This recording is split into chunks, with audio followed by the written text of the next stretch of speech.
start, they asked me to begin with a sort of generic question, and we can go down the panel and have everybody answer. I'm going to try to tailor it a little bit for each of our guests, so we're not all repeating the same points. We'll start with Angela to my left here. Obviously, the theme of the panel is why we love vampires. Obvious first question. You said you're interested in the humanity of the character, so is that a big part of the explanation of why we love vampires? Yes, I have to confess, I was never a Dracula fan until the last 10 or so years with Near Dark. I grew up watching the classic monsters from Universal, and what I love about the Phantom and the Frankenstein monster, and even the Mummy, and the Wolfman especially, and the Hunchback, and the Invisible Man, is that sort of tortured soul or humanity. And that really wasn't in the first version in 1931 of Dracula. There wasn't a backstory like there was with other monsters. He certainly didn't really wrestle so much with his monster sort of image. Actually, Dracula's daughter had some of that because she was conflicted, and so did Son of Dracula. Very few people saw that. But it wasn't until possibly maybe the 1980s when we saw movies like Near Dark and other things, including the television Buffy the Vampire Slayer. We saw Blair, we're seeing Blair, we're also seeing True Blood. We're really evolved from predator to victim. And nowadays, vampires can defy any type of role. They're very versatile, and they're showing different layers of their humanity.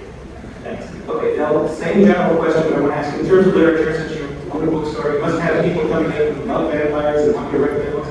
What is it about vampire literature that appeals to people? Well, I think that appeal has changed over the time periods that we've had. Yes.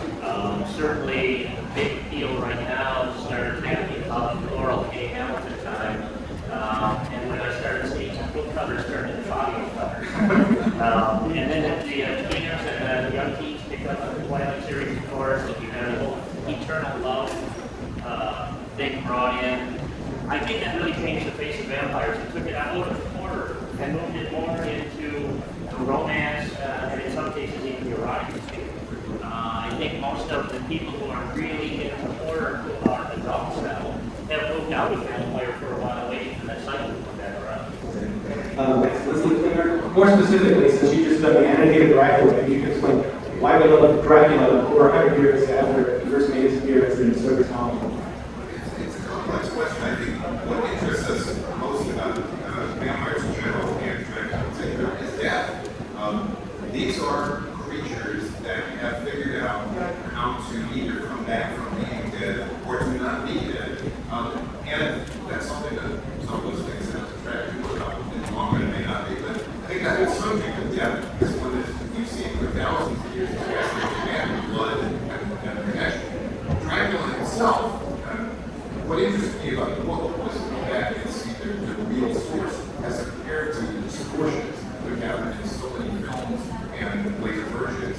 Dracula is, as you said, a monster. A monster because he's unnatural, he is an outsider, and he wants in. And to go back to that book,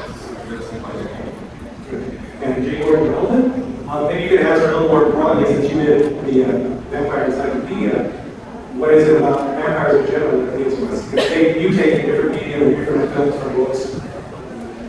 I think vampires, wherever they show up in the body, three things. They're all the black war on power, immortality, and sexuality.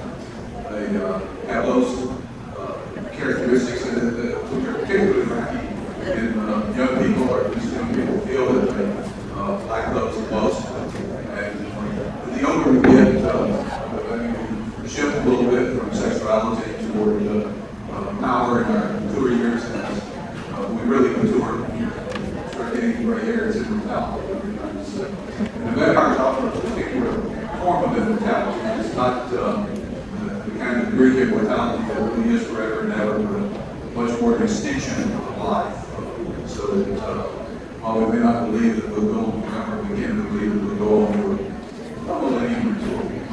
Okay, and just I guess more specifically, you've written the Monster Show, you looked at monsters from a cultural perspective, but when you wrote V is for Vampire, you didn't sit down and write Z is for Zombie or W is for Werewolf. What about the vampire? He's going to be king in a monster world. Well, there are a lot of answers to that, I guess. First, the vampire is the one monster who can look a lot like us, and has a tendency to look attractive, at least part of the time. So there's a point of identification, service identification we don't have.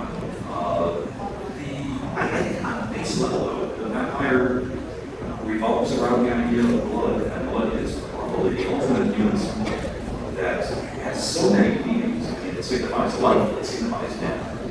It's the life force of the cycle that represents death. It represents the passions, the emotions, our links to the past and the future.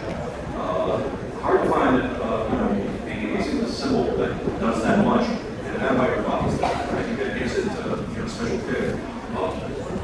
I have noticed over the years the correspondence between the interest in vampires and social stress, and we certainly had that. I think Dracula is on our shoulders. Of course, during the Great Depression, the Cold War, which is filled with vampire conflicts, and too many cable vampires on stage. The archetype is still the word. The Vietnam era was when Christopher Lee really went for the cross. There were more Dracula than vampire pictures. Today, get back to a minute, because the AIDS epidemic, of course, said Bush and other thing. And now here we are, falling apart again. And I can't help but thinking that this anxiety, the death anxieties about the healthcare reform, consolidation of corporate power, fascism has always been associated with images of sexual sadism. And as much as I like vampires, I worry about that. And I really think, it's not primal this time. Consider that we might be in our own Weimar period. That's it. Vampires aren't going away. They're not. Thanks, Baker Stoker. Maybe tailored a little more towards Dracula. I'm sure you're interested in this, more focuses on the original Dracula as Stoker wrote it. What about that do we love?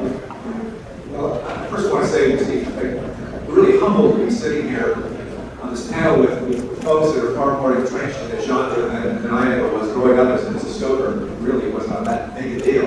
Being a Stoker until I reached college and started reading the books of these Steve writers on this panel that read. So, sort of being a Stoker and starting to analyze Dracula and what contributions Bram obviously made to the genre that has got all us very, very excited and has endured up until now, 112 years, and as some of these folks have said, longer. A guy whose one single work is far beyond, as far as his credibility or his legacy, far beyond him. More books written about Dracula than about Bram, and of course, Bram's Dracula is much more famous than Bram's. And one reason, I won't manipulate that, but that's one of the motivations why Ian and I decided to go back to my family and write an official sequel, something the family decided it's a good thing, it's about time now that people really maybe hear through us maybe what Bram would write as a continuation of that classic story. Ian, can you follow up on that a little bit? Obviously, you're going back to the original, the Stoker original, which is mutated quite a lot over the years. So, what is the essence of that character that we love that keeps coming back in all these different permutations? I think what it is, why Dracula was rediscovered and redefined by each generation, is that he's who we wish we could be. You know, you look at, we read Dracula junior high school for the first time, usually in an English class, and you read it, and all of a sudden you realize, hey, you know, I wish I could be Dracula, because then I could get to happen with you. You squat all you gotta do is go up to her and do this. If you're a girl, you say, well, I can get like a quarterback. All you gotta do is go up and do this. When you're riding in a car, if somebody cuts you off, you get that first instinct to jump out of the car, drag them out of the car, rip their freaking parts out. Well, Dracula can do that because he doesn't have to worry about the rule of law. He has a strength of 10 men, the police. And he lives forever. They shoot him so hard, bullets go right through him. I mean, for him, why every young person has a desire to control their lives, and they can't because they got their parents, they got society against them. You know, they have no friends. You know, you're a little weird. You don't have friends, and you feel like an outcast. And then when Dracula is the common denominator for everyone. If he wants a friend, why not the deck?